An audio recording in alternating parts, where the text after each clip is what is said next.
ሰሞኑን በሶሻል ሚዲያ በቲክቶክ ላይ ቫይራል የወጣ አንድ ቪዲዮ አለ። በዛ ቪዲዮ ዙሪያ ምንም አይነት ምላሽ ላለመስጠት ራሴን አቀቤ ቆይቻለሁ። ነገር ግን ከዛ ቪዲዮ ጋር በተያያዘ ያልተገቡ ፎቶዎች፣ ከዛም በተጨማሪ ደግሞ ያልተገቡ መልሶች እንዲሁም በቴሌግራሜ ከሚደርሰኝ ቴክስት በስልኬ ላይ እየደረሱ ካሉ ቴክስቶች የተነሳ ይህንን ቪዲዮ ለመስራት ተገድጃለሁ። በዚህ ቪዲዮ ዙሪያ አንድም ለባለ ታሪኳ ሌላም ደግሞ ይህንን ታሪክ ይዛችሁ በሶሻል ሚዲያ ላይ እያዘዋወራችሁ ላላችሁ እና ያልተገባ ነገር እያደረጋችሁ ላላችሁ ሰዎች መልእክቴን ለማስተላለፍ ነው በዚህ ቪዲዮ የመጣሁት።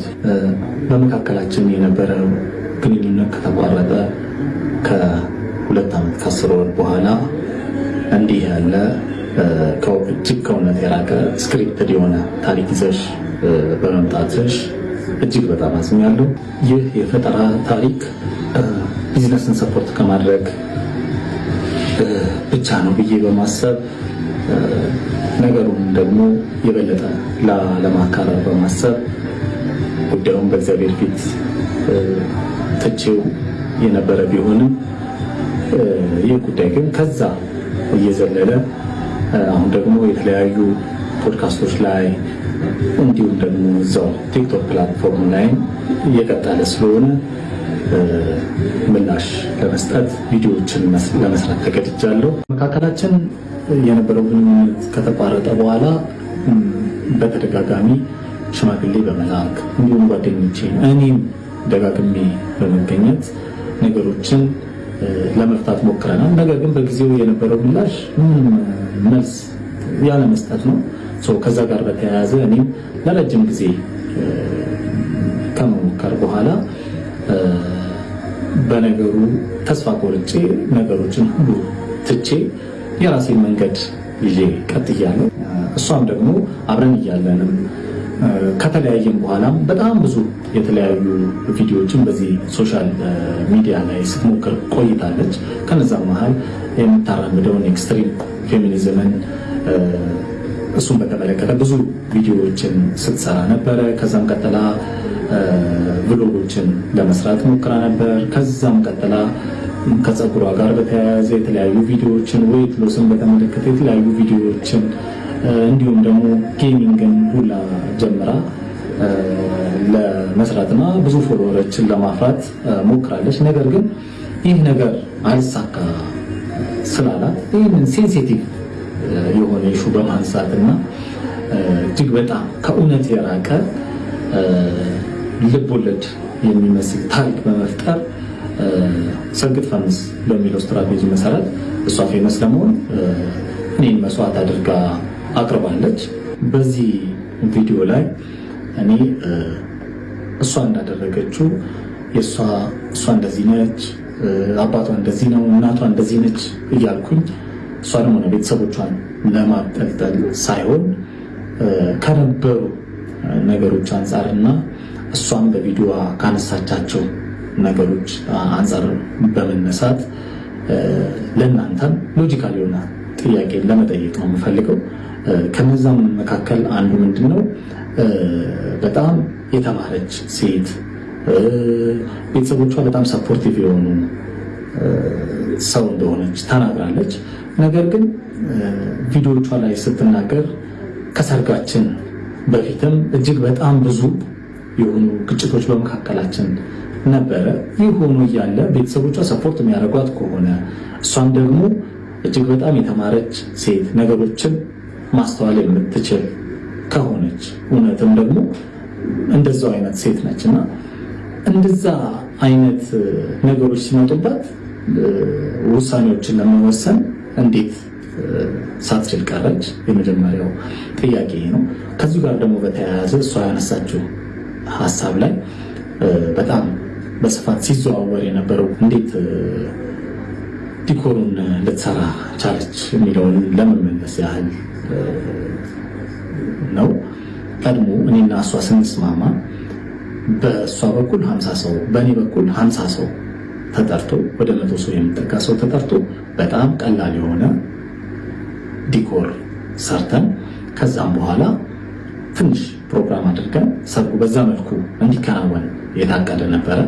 ነገር ግን ሰርጉ እየተቃረበ ሲሄድ በእሷ ቤተሰቦች ግፊት ሰርጉ ወደ ትልቅ እንዲያድግ ሆኗል። በዛም እሷን በቪዲዮ ገልጸዋለች። በእነሱ ሳይድ 500 ምናምን ሰው እንደተጠራ፣ በእኛ ሳይድ ደግሞ 100 አካባቢ ሰዎች እንደተጠሩ ተናግራለች። ኤክስፔንሲቭ የሆኑ ቦታዎችንም አንደኛ እኔ አልመረጥኩም፣ የእሷ ቤተሰቦች ግፊት ነው። ምክንያቱም የሰርጉ ቦታ ትልቅ መሆን ነበረበት፣ የሚጠራው ሰው እየበዛ ስለሄደ ማለት ነው። በመቀጠል ደግሞ ሌላው ደግሞ ዲኮሩን በአጠቃላይ ማኔጅ ታረግ የነበረችው እሷ ነች እና ዲኮሩ ሊሰራ ሰርጉ ሊሆን 3 ቀን አካባቢ ሲቀረን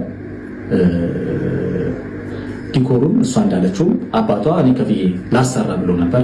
ነገር ግን እኔም እሷም ተነጋግረን ስፔሻሊ ደግሞ እሷ ነበረች ያን ነገር ዲሳይድ የምታደርገው ዲኮሩን ከዲኮር ጋር በተያያዘና ያንን ነገር አብረን በጋራ ወስነን ዲኮሩን እኛ እንደምንሰራ ተነጋግረን ልንሰራው ሞክረናል።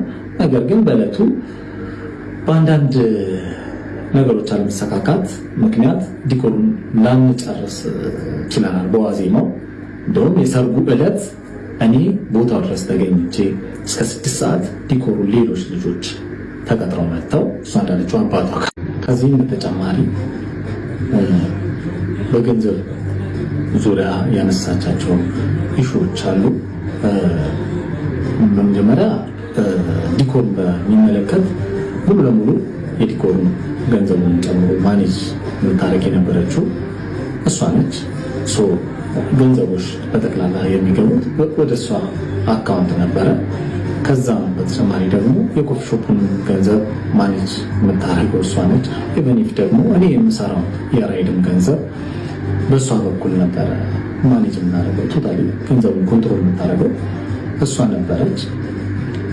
ከዛም በኋላ እዛው ላይ ያነሳችው አንድ ሹ ደግሞ እንደ ትልቅ ግጭት ስልኬን እስከ መስበር ደረስኩ ያለችበት ግጭት የመጣው አንድ ቲቪ ስቴሽን ላይ የዲኮር ስራ ለመስራት በመስማማታችን ለዛ ቴሌቪዥን ስቴሽን የሚያስፈልጉ የዲኮር እቃዎችን ለመግዛት ወደ መርካቶ በምንሄድበት ጊዜ የእቁብ ገንዘብ ደርሶን ነበረ። ያንን ገንዘብ በወቅቱ ጓደኛዬ የባንክ ክፍያ ስለነበረበት ለሱ አሳልፌ ሰጥቼ ከዛም በኋላ እኔ ደግሞ ከሌላ ጓደኛዬ ገንዘብ ተበድሬ አምጥቻለሁ። ነገር ግን በዛ ጊዜ ወደ ግጭት ውስጥ የከተተን የእቁብ ገንዘቡን እያለን ለምን ወደ ሌላ ብድር ውስጥ መግባት አስፈለገ የሚል ነገር አጋጭቶን ነበር። በዛ ሰዓት ደግሞ እኔም በነበረው ግጭት መሀል በጓደኞቼ አፍንጫ አይነት ንግግሮች መጥተው ነበረ። ያ ነገር በጣም አበሳጭቷት ስልክ እስከ መስበር ምናምን ድረስ ደርሳለች በወቅቱ። እኔም ደግሞ ያ ነገር ጥፋትም ስለሆነ ይቅርታ ጠይቄ አልፏል። ከዛም በተጨማሪ ኮንትሮል እደረጋለሁ ውሃ ለመጠጣት እስከማልችል ድረስ ምናምን የሚሉ ሌሎች ሀሳቦችን ከዛም በተጨማሪ ሌሎችም እዚህ ማህበራዊ ሚዲያ ላይ ሊወጡ የማይገቡ ስፔሻሊ እንደኖርንበት ማህበረሰብ እንዳደግንበትን ቤተሰብ እንደዚህ አይነት ኢሹዎች እዚህ ሶሻል ሚዲያ ላይ ወጥቼ ለማውራት እኔ እንደዛ አይነት አስተሳሰብም ስለሌለኝ እዚህ ሶሻል ሚዲያ ላይ ወጥቼ መናገር አልፈልግም። ከነዛ ጋር በተያያዘ የተለያዩ ውሸቶች ፈጥራ ታሪኩን በማጋነን ለዚህ አድርሰዋለች። በመጀመሪያ እንደዚህ አይነት ስብዕና የለኝም። እንደው ነገሩ እሷ እንዳለችው እንደዚህ አይነት አስተሳሰብ ኖሮኝ እንኳን ቢሆን እሷ ከምትከተለው ኤክስትሪም ፌሚኒዝም አንጻር አትቢ አጠጪ እስከሚለው ድረስ ታግሳ እዚህ ደረጃ አንደርስም ነበረ። ነገር ግን ለዚህ አስተሳሰብ እና እንደዚህ አይነት ውሸቶችን ለመፍጠር የዳረጋት ብዬ ማስበው አንደኛ የነበረባት ቻይልድሁድ ትራውማቲክ ኤክስፒሪየንስ እና የምትከተለው የምታቀነቅነው የኤክስትሪም ፌሚኒዝም አስተሳሰብ ከዛም በተጨማሪ ደግሞ አምላክ የለም የሚለው ኤቲዝም አስተሳሰቧ ለዚህ ዳርጓታል ብዬ አስባለሁ። ምክንያቱም መጽሐፍ ሲናገር እግዚአብሔርን ለማወቅ ባልወደዱት መጠን እግዚአብሔር የማይረባውን ያደርጉ ዘንድ ለማይረባ አእምሮ አሳልፎ ሰጣቸው ተብሎ እንደተጻፈው ይህንን የማይረባ ነገር ታደርግ ዘንድ አእምሮዋን ለማይረባ ነገር ተጠቅመዋለች ብዬ አስባለሁ። ይህ ደግሞ ከእርሷ ብቻ ሳይሆን የሰይጣን የሆነ አስተሳሰብ ነው ብዬ አምናለሁኝ። ከዚህ ጋር በተያያዘ ደግሞ ነገሩ ይቆማል ብዬ ብጠብቅም ከዚህ ከቲክቶክ አልፎ ደግሞ በዩቲዩቦች ላይ በሌሎችም ቦታዎች ላይ እየተሰራጨ ስለሚገኝ ይህን ነገር ለማስቆም ሲባል እና የስም ማጥፋት ዘመቻውን ለማስቆም ሲባል ወደ ሕግ የሚሄድ መሆኑን ለማሳወቅ እወዳለሁ።